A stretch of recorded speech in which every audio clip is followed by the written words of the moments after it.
धन्यवाद सर। आज इस शोक सभा पूज्य दादा श्री खलका अहरवाल जी को आज आदरांजलि, जिसे हम श्रद्धांजलि सभा के रूप में मना रहे हैं, उनको याद करते हुए, और मैं उन्हें नम आंखों से भावपूर्ण श्रद्धांजलि अर्पित करता हूँ। साथियों, ये समाज जो सदियों से ही पिछड़ा रहा है अपने हक अधिकारों से, शिक्षा से, लेकिन जब देश में भारत का संविधान लागू हुआ 26 जनवरी 1950, कहा जाता है कि ये देश आजाद 15 अगस्त 1947 को हो गया, लेकिन फिर भी इस देश का SC ST OBC, जिससे दलित, पिछड़ा, आदिवासी समाज कहा जाता है, वो फिर भी गुलाम था। देश भले ही 15 अगस्त 1947 को आजाद हो गया हो मेरे लोगों, लेकिन इस देश की व्यवस्था बराबर बनी हुई थी। इस देश में जो गरीब था गरीब रह गया, जिसके पास धन दौलत थी उसके पास धन दौलत रह गई। लेकिन असल मायने में आजादी तब मिली जब इस देश में बाबा साहब डॉक्टर भीमराव अम्बेडकर जी का भारतीय संविधान लागू हुआ।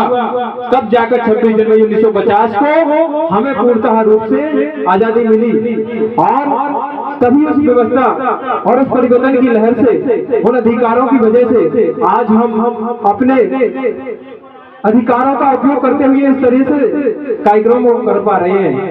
मैं देख रहा हूँ कि समाज में धीरे धीरे बहुत बदलाव आ रहा है। साथ में हमारा जो पिछड़ा समाज है, जिसे OBC तबका कहते हैं, वो भी अब बहुत तेजी से बहुजन विचारधारा से जुड़ने का काम कर रहा है, बहुत तेजी से बढ़ रहा है।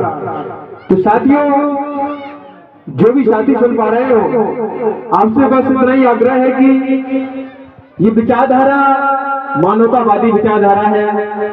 ये विचारधारा भगवान बुद्ध, जिन्हें शांति का प्रतीक कहा जाता है, हम इस शांति के प्रतीक को मानने वाले लोग हैं। जब भी इस प्रकार के कार्यक्रम हो तो मैं आप सभी से अनुरोध करता हूं, और आप सभी लोग सीख भी लें। हमेशा इस प्रकार के कार्यक्रमों में हमेशा सफेद वस्त्रों का इस्तेमाल करना चाहिए, उन्हें पहन के आना चाहिए, क्योंकि ये बुद्ध ने कहा है कि सफेद वस्त्र, तो सफेद रंग जो शांति का प्रतीक होता है। तो इस प्रकार के कार्यक्रमों में हमेशा सफेद वस्त्र पहनकर ही आना चाहिए। कहने को बहुत बातें हैं, लेकिन आज समाज में जो फैली हुई कुरीतियां हैं,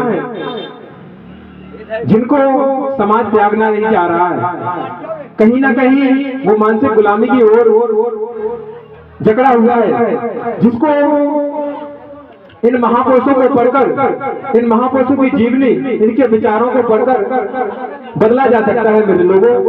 तो हमें बदलना होगा इस व्यवस्था के खिलाफ, इस व्यवस्था से जो सदियों से चली आ रही है, वो व्यवस्था जिसको हम ढोते चले आ रहे हैं, लेकिन हमने कभी जानने का प्रयास नहीं किया, क्योंकि उस व्यवस्था ने बता दिया भले ही ये आम का पेड़ है, लेकिन सबको यही कहना है कि नीम का पेड़ है, वो कहते आ रहे हैं, लेकिन हम लोगों ने कभी तर्क वितर्क नहीं कर पाए, और सदियों से उसी विचारधारा को ढोते चले आ रहे हैं, जो आज हमारे माइंड में एक भूसे की तरह भर गया है, और उसे नहीं निकाल पा रहा है समाज। लेकिन बहुत ही अच्छा है कि हम तो चाहते हैं कि इस प्रकार से जो बदलाव हो रहा है, जिसे 13वीं के रूप में मनाया जाता है, अब उसे हम श्रद्धांजलि के रूप में मना रहे हैं। फिर भी कहीं लोग बराबर उस चीज को उसी रूप में कन्वर्ट कर रहे हैं, लेकिन ऐसा नहीं है। अगर श्रद्धांजलि तो श्रद्धांजलि करिए, और अगर आप 13वीं कर रहे हैं तो 13वीं करिए, लेकिन दोनों चीजें लेकर नहीं चलना है, वरना समाज क्या सीखेगा? वो तो यही कहेगा उसमें भी ये करते थे, इसमें भी ये कर रहे हैं, है ना। बदलाव क्या आया? तो बदलाव जब करते हैं तो विरोध भी करते हैं। तो इसलिए बदलाव से मतलब ये क्योंकि प्रकृति का नियम है परिवर्तन, और परिवर्तन के साथ हमें चलना होता है। साथियों, मैं इसी के साथ अपनी वाणी को विराम देता हूँ और पूज्य दादाश्री जी के चरणों में पुनः और उनको नम आंखों से श्रद्धांजलि समर्पित करता हूँ। परिवार के प्रति मेरी गहरी संवेदनाएं। साधु साधु, जय भीम, जय भारत, जय श्री राम।